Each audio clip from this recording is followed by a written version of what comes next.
Hello dear friends, home റെമഡീസിൻ്റെ പുതിയൊരു എപ്പിസോഡിലേക്ക് എല്ലാവർക്കും സ്വാഗതം.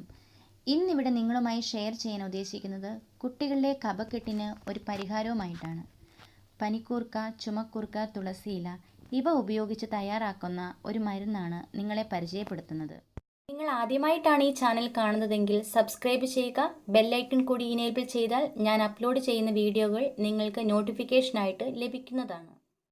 കുട്ടികളുള്ള എല്ലാ അമ്മമാരെ അലട്ടുന്ന ഒരു പ്രധാന പ്രശ്നങ്ങളിലൊന്നാണ് കഫക്കെട്ടും കുറുകുറുപ്പെല്ലാം. ഇതിനൊരു പരിഹാര മാർഗമാണ് ഞാനിന്ന് നിങ്ങളുടെ മുമ്പിൽ ഷെയർ ചെയ്യാൻ ഉദ്ദേശിക്കുന്നത്. നമ്മുടെ എല്ലാ നാട്ടിൽ സുലഭമായി കിട്ടുന്ന ഒന്നാണ് പനിക്കൂർക്കൻ, ചുമക്കൂർക്കൻ, തുളസിയില.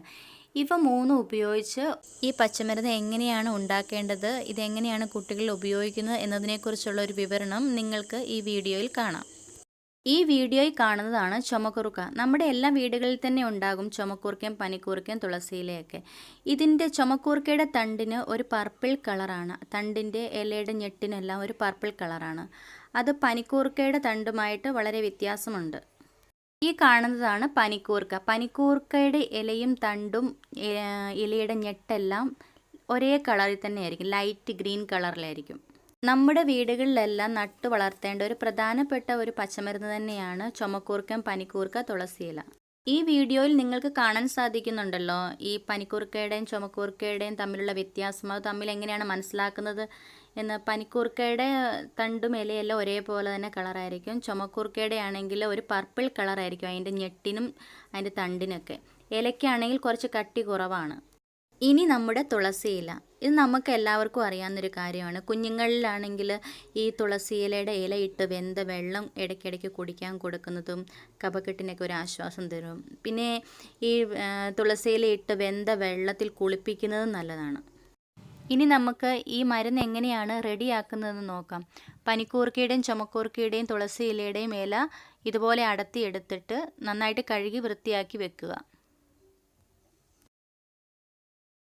ഒരു പാനിൽ കുറച്ച് വെള്ളമെടുത്ത് തിളപ്പിച്ചതിന് ശേഷം ആവി വന്ന് കഴിയുമ്പോൾ ഇതുപോലെ ഒരു അരിപ്പ തവിയിൽ ഈ ഇലകളെല്ലാം കൂടി വെച്ചിട്ട് ആവി കയറ്റി ഇലകളെല്ലാം നന്നായിട്ട് വാട്ടിയെടുക്കണം.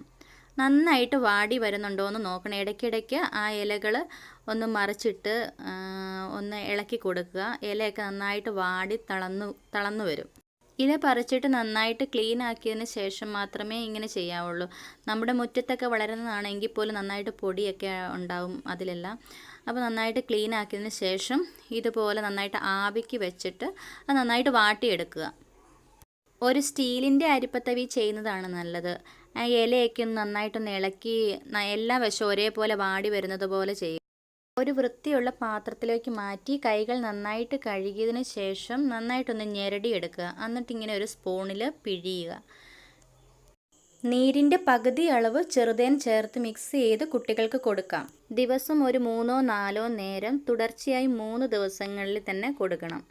കുട്ടികളിൽ കഫക്കെട്ടിൻ്റെ തുടക്കത്തിൽ തന്നെ ഇതുപോലുള്ള മരുന്നുകൾ പരമാവധി ഉപയോഗിക്കാൻ ശ്രദ്ധിക്കുക. കഫക്കെട്ട് കൂടുതലായിട്ടുണ്ടെങ്കിൽ ഇതുപോലുള്ള പച്ചമരുന്നുകൾ കൊണ്ട് പ്രയോജനം ഉണ്ടായിരിക്കുകയില്ല.